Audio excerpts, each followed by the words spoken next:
Best Filipino vocalists for me. Okay, so somebody asked me this question. I found it very, very interesting. So just want to clarify one thing. These are my favorites, not necessarily the best. I'm not saying they have the best techniques, or that they have the best quality, sound quality. Those things are just, debatable. So I will just settle for my 10 favorites. So whenever I have like friends over or somebody's in my car, especially if they're from another country, I have a playlist of my favorite Asian songs, Asian performers, Asian groups, Asian soloists, vocalists, and this 10, they are a staple in my playlist. And I will tell you which of this 10 actually always get like the who's that feedback, especially from my Western friends, okay? All right, so just a little tidbit. I'm not really, I like unique voices, the kind of voice that I know I would identify to be them, regardless of the song that they're singing. There's a lot of good voices out there, but it's like their sound is so generic that you can mistake them from anybody else. So I like that voice quality that is unique, and then I like that quality that is like a style that is truly their own. Because there's a lot of singers out there that would copy somebody else and copy somebody else, but I like somebody that has their own unique style when they sing. I also, of course, I appreciate perfection and refinement. Like Lea Salonga is just so refined. She hits those notes like perfect every time. And I've seen her, watched her in so many different plays already.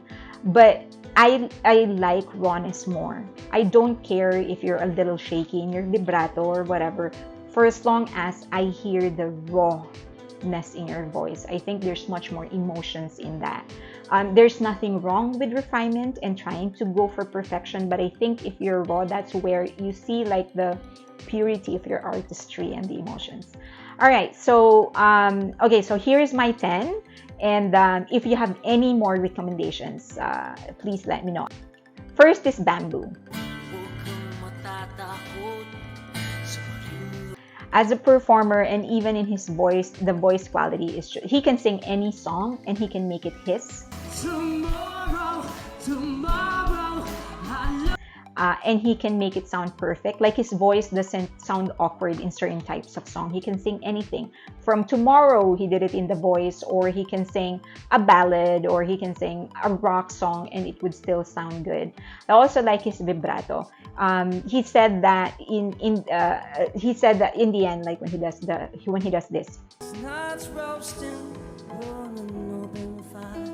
He said that when he was first singing, they were asking him to take that off, and he said that he wanted to keep it because it adds character to his songs. So I guess in his first band in River Maya, he did try to take that out, but then when he started like doing his own thing, he brought it back because that's who he is as a singer. Okay, next is Stelle. You know how some singers would once they try to hit the high notes, they would just scream. Stelle doesn't do that. He's always in control. Even when he's doing his head voice or his falsetto, he's fully in control of his singing. He doesn't scream to reach those high notes. More importantly, he doesn't try to take those songs to a higher note than what is necessary to communicate the emotions of the song. So he's not singing to impress. He's singing to express an emotion, and I think that's very important. And of course, the voice quality. I can make him sing he can sing any kind of song, and I would know that it's him. Again, that boils down to the voice quality, how unique that voice is. Next is Easy Mill. Of course, he was first like a punk rock singer and then became a rapper. But he actually has one of the most unique singing voice I've ever heard. I'm just in there.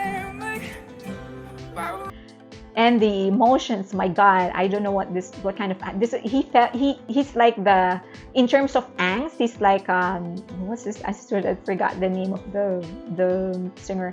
But it feels there's so much angst in his voice, so much emotion, so much pain whenever he sings, that plunges me into depression whenever I listen to him. But yeah, I feel he can sing anything. That God, I don't know. It's just he's a real jewel in the Philippines, and I hope he continues singing, he continues rapping, and he continues writing. Next is I've heard that this guy is actually very controversial. It's Kastakli. I don't know if I pronounced that correctly. When he started, I guess, his career in the Philippines, I wasn't in the Philippines already, so I don't know much about him. I first heard about him because there's this an army actually told me that he plagiarized a song of BTS. And so that's how I discovered him. So, and then from there, I started listening to all of his songs and realized that he's a damn good songwriter.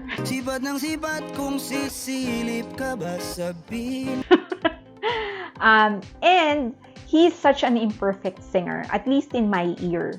Like, there's a lot of techniques he can improve to improve his singing, but it's also that rawness that makes it so emotional whenever he sings that I kind of want to just, screw the perfection. Just sing the way that you want to sing, because that's more than good enough. And he can sing like anything. I heard him sing Bye Bye, It's Gonna Be Me of NSYNC. And he sang it perfect, and it doesn't feel awkward that he was singing it. He has nice pipes.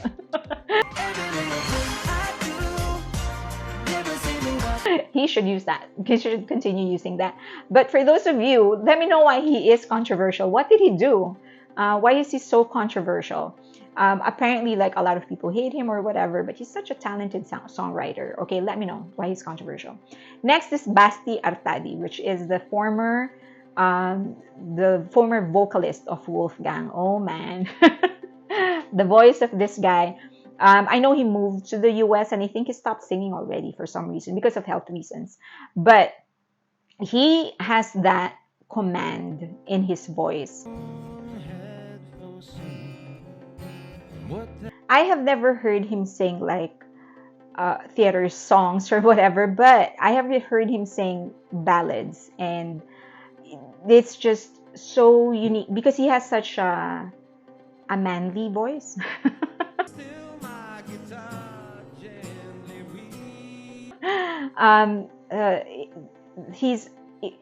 The quality of his voice feels like it has a low register.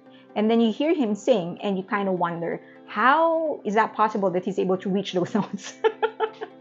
And also, it feels like hearing him kind of feels like walking on sand, on a soft sand. It's soft, but it's still there, like sharpness under your toes. That's how it feels like to walk on sand. Like you can feel the edge, but still very soft, if that makes sense. But that's how I describe his voice. Next is Bugoy Drilon. This guy is such a waste because he has such a beautiful voice. I've heard all of his covers. I think he was mismanaged by ABS-CBN, and I think he wasn't given good songs. I don't know if he writes. I know that there was like some problems he came across with ABS-CBN. But it doesn't change the fact that he can sing anything.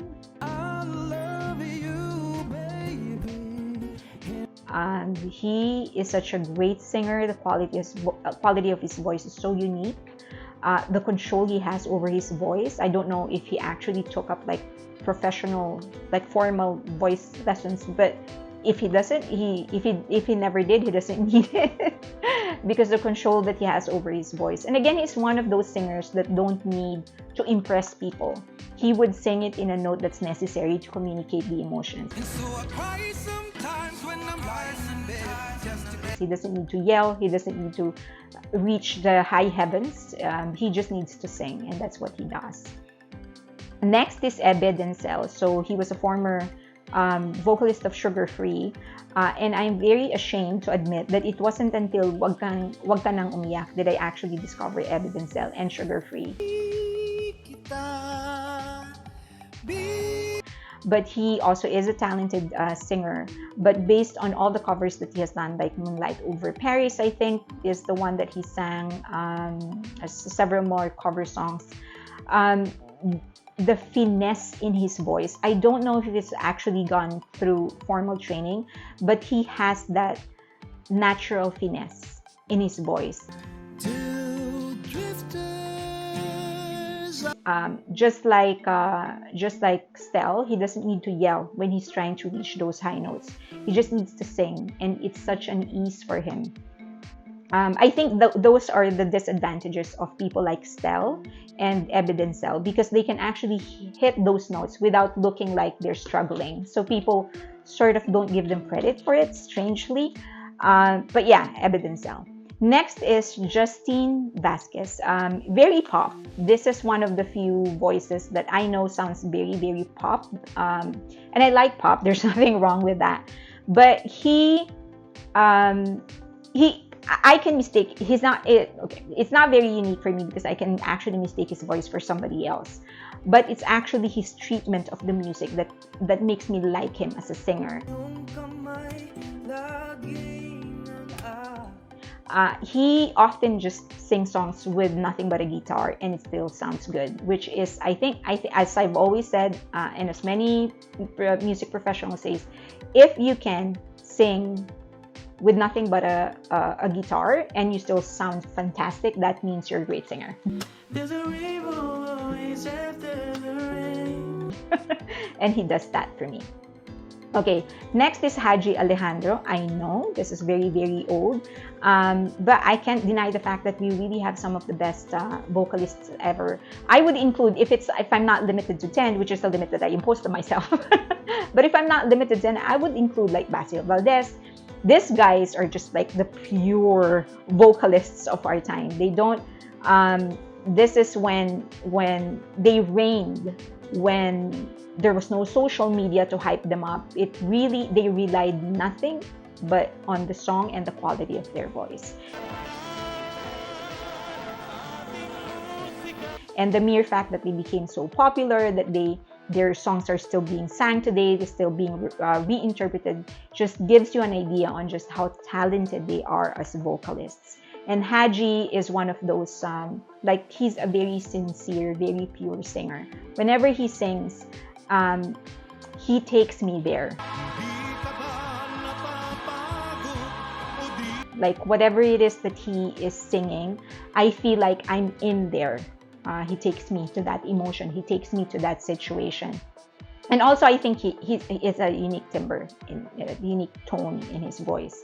And last is pretty young. His name is Zach Tabudlo. I got introduced to him through my friend who's Enzo Valdez, who was my co-writer in some of the movies that I've written. And he told me to listen to Zach, and I did. And I was surprised to find out that he has been singing for quite a while now. He's very, very young. I think he's like 20 or something. That makes him not old enough to drink in the US yet. But I've seen him sing many, many songs, different types of songs. And I think it helps, that innocence, that youth that he has actually helps give him like a quirky treatment to the songs. He will take songs in a direction I will never thought other singers would take it to. Well, if you look into my eyes, then you should know. Just because they have so much emotions in them already. I think the easiness that he has, because he's still young, he hasn't been humbled and beaten by life. He's able to give like an easy treatment to the song.